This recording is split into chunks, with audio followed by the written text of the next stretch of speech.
Oh boy. It's time to go back. Hello everyone, it's Malsey, welcome back. In the last episode, we began our journey of Pikmin 2 at the Valley of Repose after once again crashing our ship because despite being a captain, Olimar never seems to be able to pilot these damn things. They're actually seemingly on autopilot, or at least this one was. So it's not Olimar's fault this time around. Good morning, workers. Ready for another day of toiling for the profit of your company? The Pikmin seem to still be asleep inside their onion. What lazy creatures. No wonder they lack survival skills. Staminate the onion and press A to call them out. What a rude thing to say. Man, the ship is just kind of an ass, isn't it? Or she. Who knows what it is. Anyway, that's not important. The ship is the ship. And no matter what they are, they're a dick.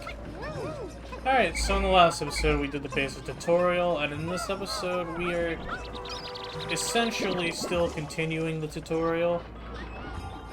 And I'll get more into what I mean by that when we get to that extent. But today is still more of a not full day, it's more of a still like a tutorial about a specific new system that if you played this game before, you know exactly what I'm talking about, and if you haven't, then well, you're about to see. Do we have any extra picks? Alright, you guys get on there. Alright, and we get them carrying that back to base, because we need some more Pikmin because of that bigger paper bag. I believe it needs a total of 35 Pikmin to crush it. That's the word, yep. And as you can see, we don't have 35 Pikmin yet, which is why we're gonna make 35 Pikmin.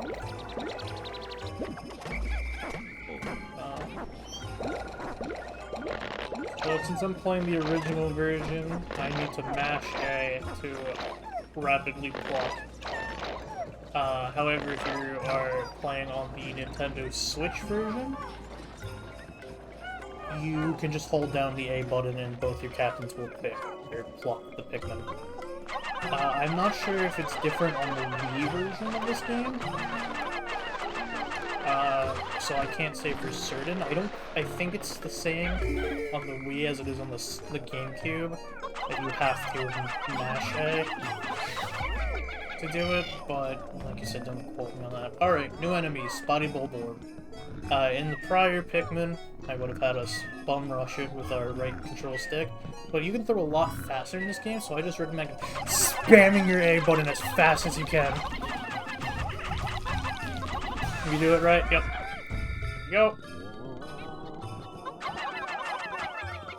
Now, he's dead, we can get a Pikmin to work on that. 5 on there. 3 on that.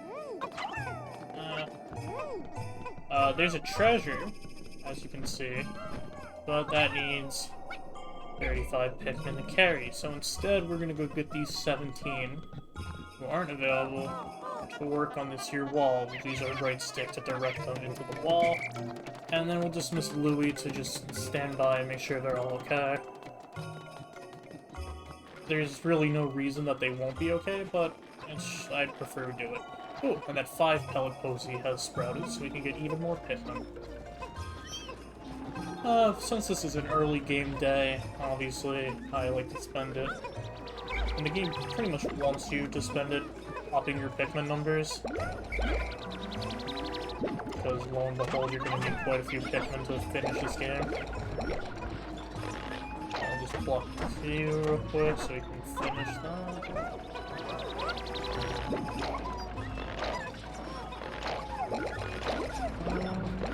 That should do it. Well, Spotty Bulborb will give us a lot of Pikmin, so... yeah, that's good. Here they all come. Hell yeah. Alright, call them back.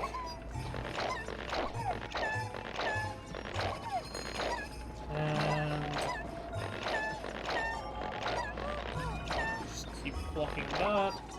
I can slightly hear them still working on the wall over there.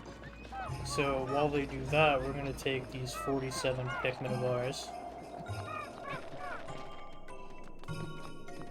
And we're gonna get them to carry back this second treasure. Which I believe is a can of fruit juice. Yeah, 45 maximum can work on that, so we'll just go over here and throw these guys over so we can work on the wall. And I think for the time being, I'm going to cut ahead a little bit because it's going to take them a bit to get there, and it's not really anything I need recorded, so I'll be back in just a second. As soon as I pause the recording, we got a frigging event, so let's read it. How could Pikmin destroy such a massive wall when their might is ferocious? Louis, did Olimar instruct you on proper Pikmin commanding protocol? Apparently not. Olimar, you are failing in your duty as a superior. Allow me to explain. Press A to grab Pikmin and release the throne them. Call them in a group B. Press X to disband the groups. You see to issue orders and objectives to the group. C is useful for swarming Pikmin around treasure and enemies, or making them march in a line. And with that, I'll be back.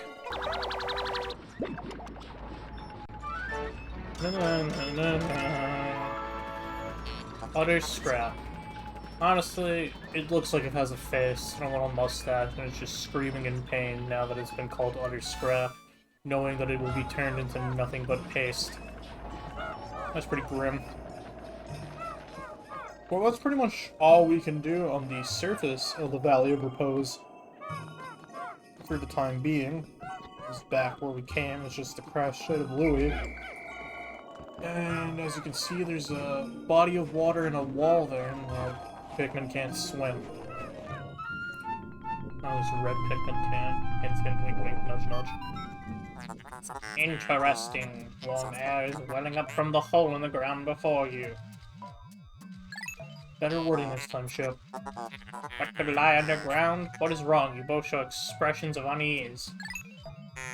Do not fear, the leader's group of Pikmin will join you. I shall dispatch my research pod too. Approach the hole and press A to jump in. Jeez, you two look uneasy to be jumping into a mysterious hole in the ground that has no guarantee to have a way up. What cowards. Anyway, new mechanic for Pikmin 2. Caves. AKA dungeons. There's an autosave at the start of every floor, which can be troubling for some and great for others. Let us begin our little adventure down here with all of our red Pikmin. Intriguing. My heat sensors indicate that this hole's interior is warmer than on the surface. Analysis suggests subterranean areas may support different life forms than the surface. If you wish to check underground terrain, press start/pause to communicate with me. I am not just a ship, I am an all-purpose support pod. Well, as you can see, time does not move while we're down here. And we already have treasure. And new enemies. That is a snowy dwarf bulborb. It is just kind of... It practically is the exact same as a regular dwarf bulborb, except it is white and Arctic colored. It lives underground. White Arctic colored and lives underground. What great explanations. Anyway, some product placement here. The Quenching Emblem. Quenching Emblem 7-Up houses.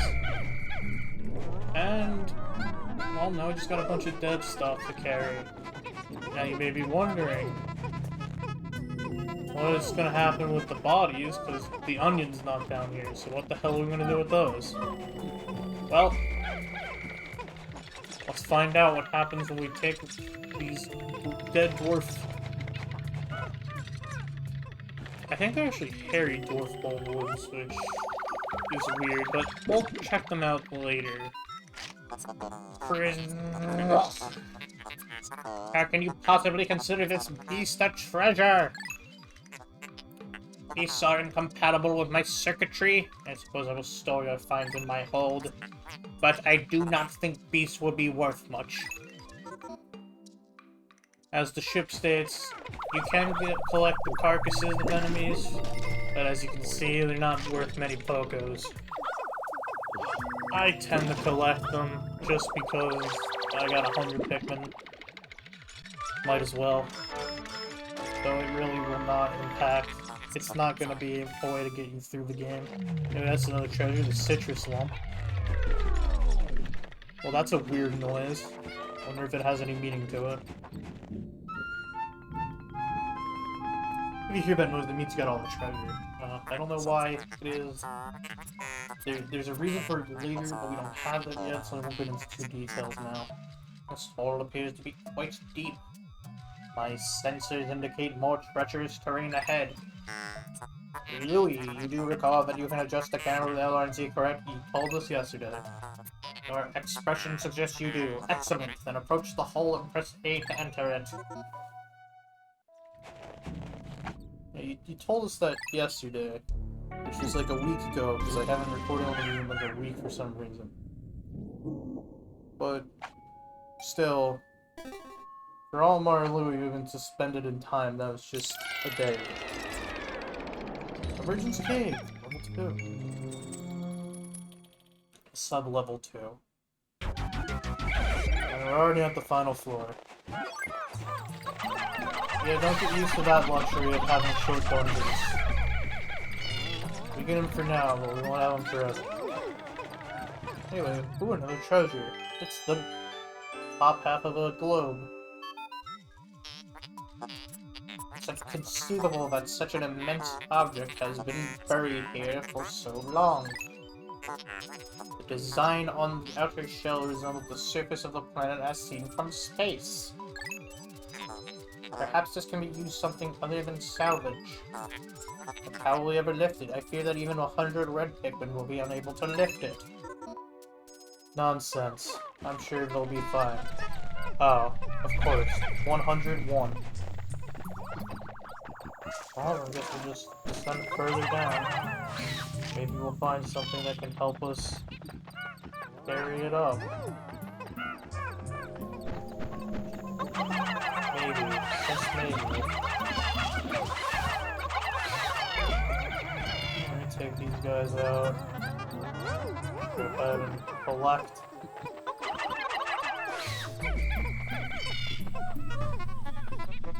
Collect our reward. And what is this?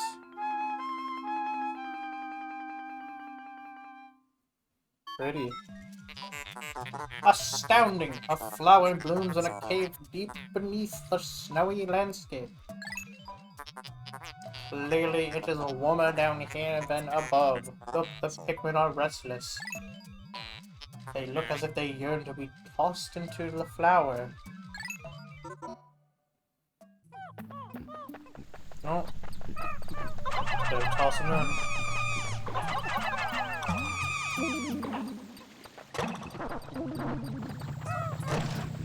What's this?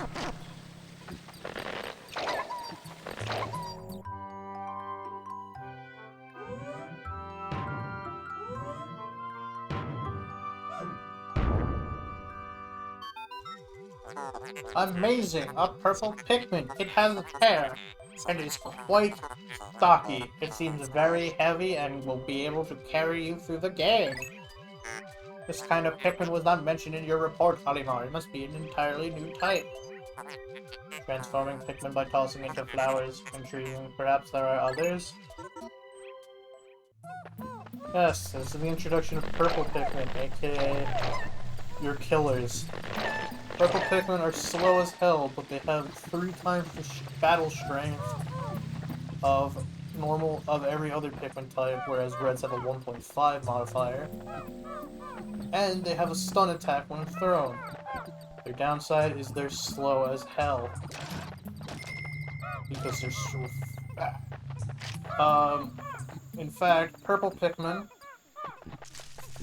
with flowers are typically just as fast as normal leaf Pikmin. But they also come with the bonus of having the carry strength of 10. So one purple Pikmin makes up for 10 of any other type. That is how we're going to be able to carry this globe back. Well, half of the globe. Without the purple Pikmin, we wouldn't have nearly enough. In fact, we wouldn't be able to do it at all. But since we have them, now I'm gonna show you another thing you can do. Is have Louie wait over there, or just kind of, or you can bring Louie with you if you so desire.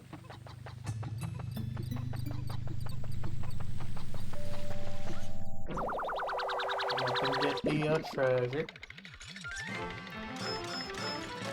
These nice 200 Pokos. Spherical Atlas. Spherical Atlas. There is a device resembling a microchip embedded in this sphere, retrieving data.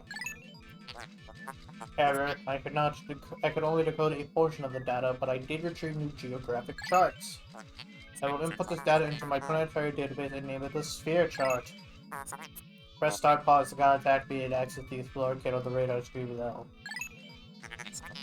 Now that we have this new data, you should explore the decoded territory tomorrow. Hint, hint. More cutscenes. Astounding! Water is shooting out of this geyser with incredible force. The sensors indicate there's enough power to launch you into the air. Approach it and press A to try.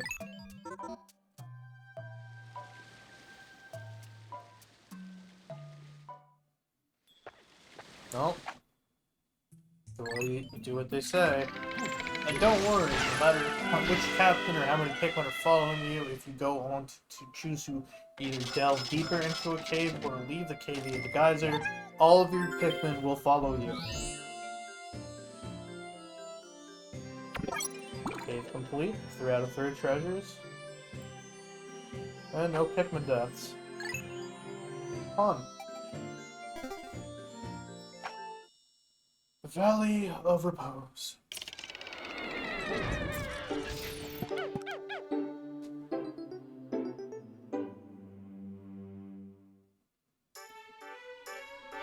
Alright, I'm gonna stop the voice because I'm gagging. You have successfully returned to the planet's surface. Excellent decision-making, gentlemen. We must celebrate your first successful spelunking expedition. You've gathered a large amount of data that needs in-depth analysis. I shall send a report back to your president tonight detailing our progress. Why transition to another cutscene? Alamar and Louis, since you will explore a new area tomorrow, today's work is done. What? You still want to work? Unacceptable. You may not realize it, but you are exhausted. You should take a much-needed rest, and you have all the time you need to collect treasure. Haste makes waste, so take it slow and steady. The ship is telling you that unlike Pikmin 1, which had a time limit, actually a 30-day time limit, in Pikmin 2 you have as many days as you need to meet quota. So no worries about missing a deadline and losing. Just take it at your own pace. It's a good suggestion because this game can be pretty difficult. Some even say it's unfairly difficult. And at times they are close to right to a certain extent. But it doesn't make this game any less enjoyable, even with some of its flaws. 64. Baby steps everyone! Glad well, and don't worry about me. Our debt is with Happy Hopatate savings and loan. After all, besides, there's nothing left to repossess, so ha! I love the president in this game, he's so funny. They can repossess your organs, sir. And with that, the Awakening Wood. Make all of your immature jokes now before we get started, class. Anyway, before we end off this video, I just want to quickly show off two things that are available to us now. Well, we have the Picklepedia, as mentioned before, where you get to see... Oh, there's Snowball Orbs. And 5 Candy Pop Buds. And the Treasure Hold, which is unorganized, but will eventually become organized more as we collect treasure. As of now, since it's a fresh save file with no other save files on it, we only have access to Olimar's notes. So let's just give one a read. Red Bull Board, Octopus Kageyami Rusus Grub Dog family. This large organism has the familiar mandibles and cranial morphology of the grub dog family, as well as the characteristic bulging eyes. As with most grub dogs, the creature's cranium comprises half of its total length and girth, showing a scarlet abdomen with white spots. This creature is primarily nocturnal, choosing to prey upon smaller creatures, returning to their nests. Originally classified as the spotty bulborg, further research has reclassified the species as the red bulborg. Subspecies of varied colors have recently been discovered, but academics are divided into two rival camps over how to handle their classification. We actually can find some pretty interesting notes on them. And then we can get Olimar's journal on treasure hoard, and I think for this, we'll get Olimar's journals on all of the end of dungeon treasures. And I consider the spherical atlases because it's an upgrade treasure. The purple Pikmin were somehow able to carry this massive treasure. Today we measure their physical strength using the ship's onboard bathymeter. It seems that they have 10 times the weight and physical power of any other Pikmin. When I throw them, they land with a resounding thud. I decided to commemorate the cave I first encountered them in by naming it Emergence Cave. And if I see one person say, well, the cave was already named before you got there, that's the game telling you what it is before, and Olimar clearly names it afterwards, and that's just from our perspective, so shut your mouth. Anyway, thanks for watching. I hope you enjoyed. In the next episode, we will be heading to the Awakening Wood. And I tell you now, if you go back to the Valley of Repose, at this point in time, you will be able to accomplish nothing, and it will waste a day. So please, listen to me. Anyway, with that, I'm off. See ya.